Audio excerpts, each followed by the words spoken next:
تو ظاہر بات ہے جب روزہ ہے اس میں تو آپ نہیں پی سکتے، لیکن جیسے سحری میں کوشش کریں کہ کم از کم 2 گلاس پانی ضرور پئیں۔ اسی طرح افطاری میں ایک دم سے تو پورا نہیں پی لینا چاہیے کیونکہ پھر ایک دم سے پیٹ بھر جائے گا، لیکن پی کہ افطاری اور سونے سے پہلے بھی آپ 2 سے 4 گلاس اور زیادہ پینا شروع کر دیں۔ اور خاص طور پہ اب اگر جیسے گرمیوں میں ہے اور آپ کا کام باہر زیادہ ہے، پسینے آئے، آپ کو ڈی ہائیڈریشن ہوئی ہے، تو اس کی ہو سکتا ہے آپ کو مقدار اور بھی زیادہ کرنی پڑے۔ تو دیکھیں یہ تو 3 ساری غذائیں کہ کون سی کس سے پرہیز کریں اور کن کو زیادہ استعمال کریں۔ ابھی دیکھیں غذاؤں کے علاوہ بھی کیسی اور سی ایسی ہیلتھی ہیبٹس ہیں، عادتیں ہیں جو صحت مند ہیں، جس سے ہمیں روزے میں فائدے ہو سکتے ہیں۔ ایک ہے وہ ایکسرسائز کرنا، ورزش کرنا۔ دیکھیں ویسے تو اگر روزہ رکھا ہے آپ نے بہت زیادہ ایکسرسائز کر لی، وہ بھی صحیح نہیں ہے کہ پھر آپ تھک گئے، اب آپ کو بھوک لگ رہی ہے، شوگر کم ہو گئی، وہ بھی صحیح نہیں۔ تو ماڈریٹ ایکسرسائز کریں، جیسے سمپل واکنگ جو ہے، آپ واک پہ چلے گئے، چل قدمی کر لی 20 سے 25 منٹ تک، وہ صحت کے لیے اچھی ہے۔ دوسرا سوال یہ کہ اس کا بیسٹ ٹائمنگ کیا ہے؟ تو دیکھیں اگر گرمیوں کے دن ہے تو وہ آپ جب بھی دن میں کریں گے تو اس میں ذرا پرابلم ہوگی۔ تو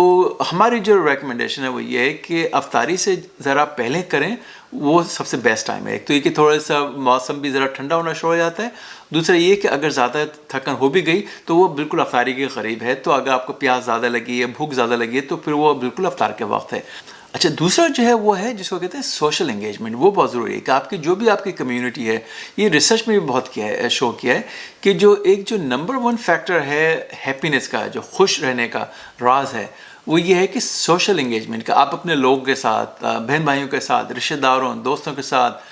جو بھی آپ کی کمیونٹی آس پاس کے لوگ ہیں ان سے انگیج بہت رہیں۔ تیسری ٹپ ہے وہ یہ کہ آپ سوئیں اچھا۔ اس سے کیا مطلب ہے؟ دیکھیں سب سے بڑی جو ہمیں جو خود بھی پرسنل ایکسپیرینس کے علاوہ جو ہے، جو لوگ سب سے زیادہ کہتے ہیں کہ نیند کی سب سے بڑی پرابلم ہوتی ہے رمضان میں۔ آپ ظاہر بات ہے سوئے دیر سے، اپنے تراویح پڑھی یا اور جو چیزیں کی، اس کے بعد پھر آپ صبح اٹھ گئے تو نیند تو نہیں آئی۔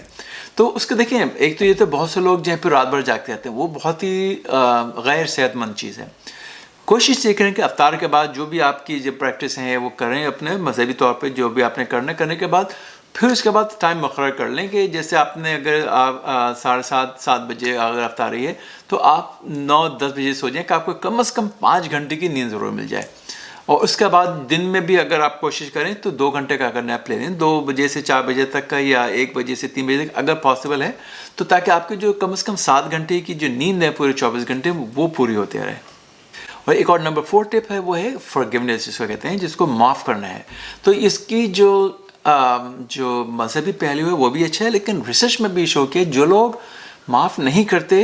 وہ ان کے اندر اسٹریس ٹینشن ہمیشہ رہتی ہے، وہ اندر سے کبھی مطمئن نہیں ہوتے۔ لیکن جو لوگ فرگیو کر لیتے ہیں، جو معاف کرنا جن کو ہوتا ہے، چاہے کوئی بھی ہو، آپ کے گھر والے ہو، دوست ہو، آفس میں کوئی کام کرنے والے، کہیں بھی کمیونٹی کے کوئی لوگ ہیں، ریسرچ میں بھی شو کہ جن لوگوں کی عادت ہے معاف کر دینے کی، وہ لوگ زیادہ سیٹسفائڈ ہوتے ہیں، زیادہ خوش ہوتے ہیں، ان کی انزائٹی اور ڈپریشن وغیرہ وہ جنرلی ان کی بہت کم ہوتی ہے۔ اور جو آخری اور نمبر 5 ٹپ ہے وہ ہے تھینکفلنس، جو شکر گزار جو ہوتے ہیں۔ تو جیسے معاف کرنا جو ہے وہ صحت کے لیے بہت اچھا ہے، اسی طرح جب جو لوگ شکر گزار ہوتے ہیں وہ زیادہ تر صحت مند ہوتے ہیں، مینٹلی ان کی نفسیاتی صحت بھی اچھی ہوتی ہے، جسمانی صحت بھی۔ اور الٹا بھی اس کا جو ہے وہ بھی صحیح ہے کہ جو لوگ شکر گزار نہیں ہوتے ہیں تو وہ ہمیشہ انہیپی رہتے ہیں، ان کی خوش نہیں رہتے، اور جب خوش نہیں ہوتے ہیں تو ان کے اوپر ان کی جو ساری فزیکل ہیلتھ ہے، بلڈ پریشر ہو گئی یا شوگر ہے، اسٹریس لیول ہے، سلیپ ہے، نیند، یہ سب ان کی اثر انداز ہوتی ہے۔ تو شکر گزار جو ہے ہونا بہت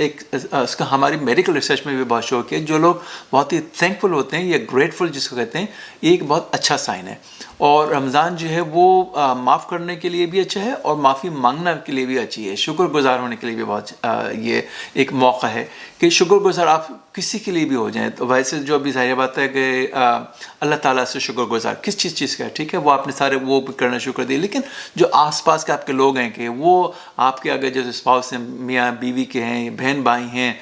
دوست احباب ہیں، کام پہ ہیں، کہ کون سی ایسی چیز ہے آپ ان سے کہتے ہیں کہ میں آپ کا یہ آپ نے بات کی تھی یا جو بھی آپ کی ہے اس کے لیے میں بہت شکر گزار ہوں۔ کوئی سی چیز آپ پک کر لیں اپنی صحت کے بارے میں کہ میری شکر ہے میری صحت اتنی اچھی ہے، میری جاب ہے، یا جو بھی چیز ایک پک کر لیں اور اسے کہتے ہیں کہ یہ میں اس کا شکر گزار ہوں، تو یہ صحت کے لیے بہت اچھی ہے، آپ کے روزے اور بھی اس سے بہتر ہوں گے۔ تو میں امید کرتا ہوں کہ آپ کے پورا جو مہینہ ہوگا رمضان کا وہ بہت ہی اچھا ہوگا آپ کی جسمانی صحت کے لیے، آپ کی نفسیاتی صحت کے لیے، اور آف کورس آپ کی جو اسپریچول ویل بینگ ہے اور مذہبی طور پہ بھی وہ بھی اچھا ہوگا. تو اگلی ویڈیو تک ڈاکٹر اعجاز نقوی کو اجازت دیجیے. خدا حافظ.